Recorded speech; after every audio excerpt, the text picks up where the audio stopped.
Assalamualaikum warahmatullahi wabarakatuh. Halo teman-teman semuanya, bagaimana kabarnya hari ini? Semoga baik ya.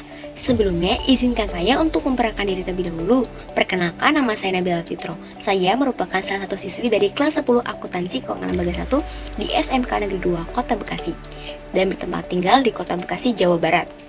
Di video kali ini, saya akan memberikan video pembelajaran mengenai materi pendidikan.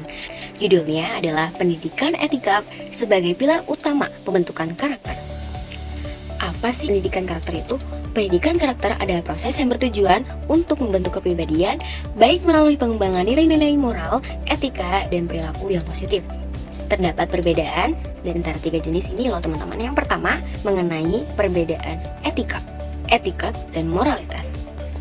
Yang pertama, etika. Etika adalah cabang filsafat yang berhubungan dengan apa yang baik dan buruk, serta dengan kewajiban moral. Dalam konteks sehari-hari, etika merujuk pada prinsip-prinsip yang menentukan tindakan yang benar dan salah. Di sekolah, memberikan perlakuan yang sama kepada semua siswa tanpa memandang latar belakang mereka. Contoh, guru memberikan kesempatan yang sama kepada semua siswa untuk berpartisipasi dalam diskusi kelas. Yang kedua, di sekolah, menghindari tindakan menyontek saat ujian atau dalam tugas. Contoh, siswa tidak menyontek saat ujian meskipun ada kesempatan. Contoh di masyarakat, memegang teguh prinsip-prinsip moral dan etika meskipun tidak ada yang mengawasi. Contoh yang pertama, seseorang mengembalikan dompet yang ditemukan ketika di jalan kepada pemiliknya. Yang kedua, tetangga saling membantu ketika ada yang mengalami kesulitan. Bagian 2, etika. Etiket adalah tata cara dan aturan sopan santun dalam berperilaku masyarakat yang mencerminkan norma-norma sosial dan budaya tertentu. Etiket yang diterapkan di ketika sekolah. Yang pertama, sopan santun, menghormati guru dan sesama siswa. Contoh, siswa mengucapkan terima kasih setelah menerima bantuan dari teman atau guru. Yang kedua, mengenakan seragam sekolah dengan rapi sesuai aturan sekolah. Contoh, siswa mengenakan seragam lengkap dan rapi setiap hari ketika di sekolah. Etika diterapkan di masyarakat. Yang pertama, tata krama, menghormati orang yang lebih tua dengan menggunakan bahasa yang sopan. Contoh, menggunakan kata permisi ketika hendak lewat di depan orang lain. Yang kedua, adab makan, mengikuti tata cara makan yang sopan, seperti tidak berbicara dengan mulut penuh. Contoh, menutup mulut saat batuk atau bersin ketika berada di meja makan bersama orang lain. Bagian 3, moralitas. Moralitas adalah ajaran atau pesan yang berhubungan dengan baik buruk yang dianut, diterapkan oleh individu atau kelompok dalam kehidupan sehari-hari. Contoh ketika di sekolah, yang pertama empati, menunjukkan kepedulian dan perasaan terhadap teman yang sedang mengalami kesulitan. Contohnya, siswa membantu teman yang kesulitan memahami materi pelajaran. Yang kedua, keberanian, berani mengakui kesalahan dan meminta maaf. Contoh, siswa yang berbuat salah meminta maaf kepada temannya. Contoh di masyarakat.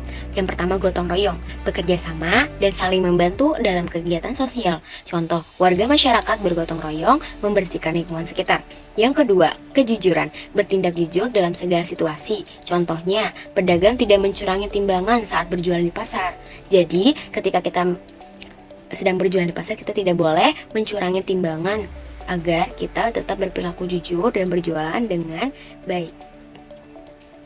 Ada pula salah satu studi kasus mengenai kurangnya etika kepada remaja. Di era globalisasi ini, banyak penyebaran hoaks ataupun berita bohong dan bully perundungan di media sosial. Contoh penerapan etika di era globalisasi ini adalah yang pertama, keadilan dalam berbisnis, menerapkan prinsip perdagangan yang adil dan tidak melakukan praktik monopoli. Yang kedua, integritas dan dalam bekerja, tidak terlibat dalam korupsi atau plagiarisme. Yang ketiga, kebijaksanaan dalam penggunaan data, menghormati privasi dan keamanan pribadi orang lain. Yang keempat, menghormati hak cipta, tidak mengunduh atau menggunakan karya orang lain tanpa izin. Jadi tidak boleh ya teman-teman. Selanjutnya, masalah. Yang pertama, penyebaran hoaks. Remaja sering membagikan berita tanpa memverifikasi kebenarannya. Contohnya, seorang remaja membagikan video palsu atau berita palsu wabah penyakit di sekolahnya. Belum terbukti, menyebabkan ketakutan di kalangan siswa dan orang tua. Yang kedua, bully di media sosial. Media sosial juga menjadi tempat untuk melakukan bully, di mana remaja menulis komentar negatif, menghina, atau mengunggah video, foto yang memalukan kepada teman-temannya. Dampaknya, korban tersebut merasa emosional dan dapat dicap jelek dari orang-orang kepada diri dia. Dan yang ketiga, akademis. Solusinya adalah yang pertama, pendidikan etika digital. Kita harus berpendidikan ketika menggunakan digital. Yang kedua, pengawasan dan bimbingan. Kita masih perlu bimbingan atau pengawasan dari orang tua. Yang ketiga, program anti bully. Kita memberikan program anti bully kepada semua masyarakat agar tidak melakukan hal tersebut. Tidak terasa sudah sampai di penghujung acara ya teman-teman. Kesimpulannya dari studi kasus menunjukkan bagaimana budi pekerti, etika, dan adab kesopanan ataupun pergaulan diterapkan dalam konteks di nyata atau di Indonesia. Melalui berbagai tindakan korektif dan pembelajaran individu dan komunitas dapat memperkuat nilai-nilai moral dan etika yang mendukung kehidupan bermasyarakat yang harmonis dan produktif. Jadi, ayo jagalah etika dalam setiap tindakan, karena itulah dasar membangun masyarakat yang harmonis dan beradab. Sekian dari saya. Wassalamualaikum warahmatullahi wabarakatuh.